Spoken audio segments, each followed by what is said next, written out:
आई wash dress को हम क्या बोलेंगे if we translate this into German?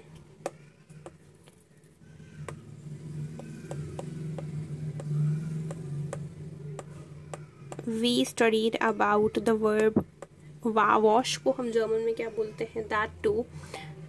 Ich wasche Kleidung. Ich wasche Kleidung. Okay. Fine. Who is remaining? Navya is remaining. Okay. सबने लिख लिया. Perfect. ठीक है. It means आप लोगों को आ रहा है. Just you need more practice and I hope we'll be doing it daily, थोड़ी so that you enhance your vocabulary too and you understand that how to use any verb and उसके personal pronoun. ठीक है. आज का जो हमारे पास topic है that is trainbare verb und untrainbare verb. ठीक है. उसके लिए I have prepared notes. We'll do from that. Just wait a second.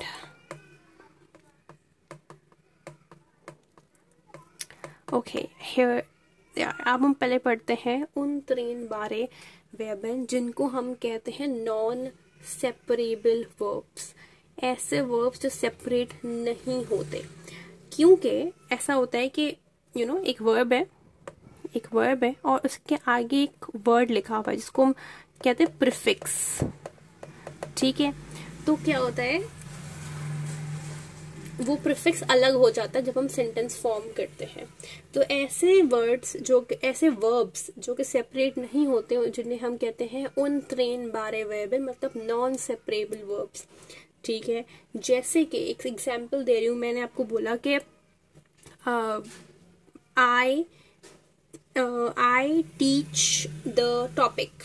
ठीक है. मेरे पास एक सेंटेंस है आई टीच द टॉपिक. इसको मुझे जर्मन के अंदर कन्वर्ट करना है.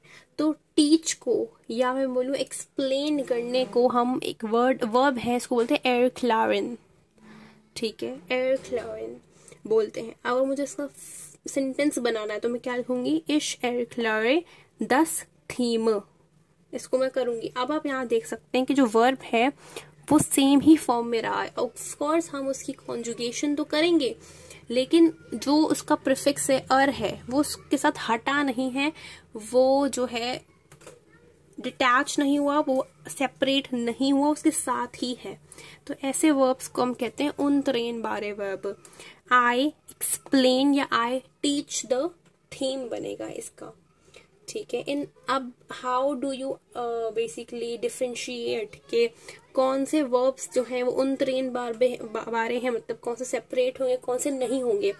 उसकी एक टेक्निक ये है, you just look into the prefix. आप उसके प्रीफिक्स पे देखें कैसे.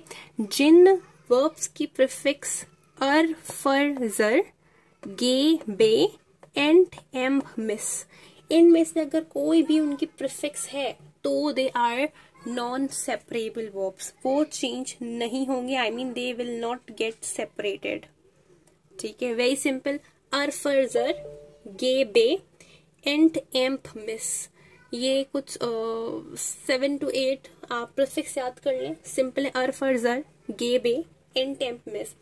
अगर इनमें से कोई भी प्रीफिक्स आता है उस वर्ब के स्टार्टिंग के अंदर, इट मीन्स वो वर्ब चेंज नहीं होगा. वो नॉन सेपरेबल एक वर्ब है. ये समझ आया? एग्जैक्टली. ठीक है. अब इससे थोड़ी आपको हेल्प हो सकती है. ठीक है. क्योंकि रेगल और उन रेगल में से जब आपने पढ़े तो उसके अंदर कोई ट्रिक नहीं थी, तो इसके अंदर आप ये ट्रिक प्रीफिक्स याद कर सकते हो. Of course there are exceptions, but generally आप ये याद कर सकते हो. ठीक है. अच्छा, मुझे एक और चीज बतानी थी. जब हम ईमेल लिखते हैं ना, तो ईमेल के अंदर एक मसला होता है कि यू डू नॉट नो के विच. यस जवेरिया,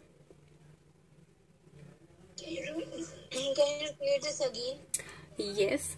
देखें, वी हैव सम वर्ब्स जो कि सेपरेट हो जाते हैं. जैसे कि हमारे पास वर्ब था, जस्ट वेट अ सेकंड, जैसे कि हमारे पास वर्ब था ये erklären.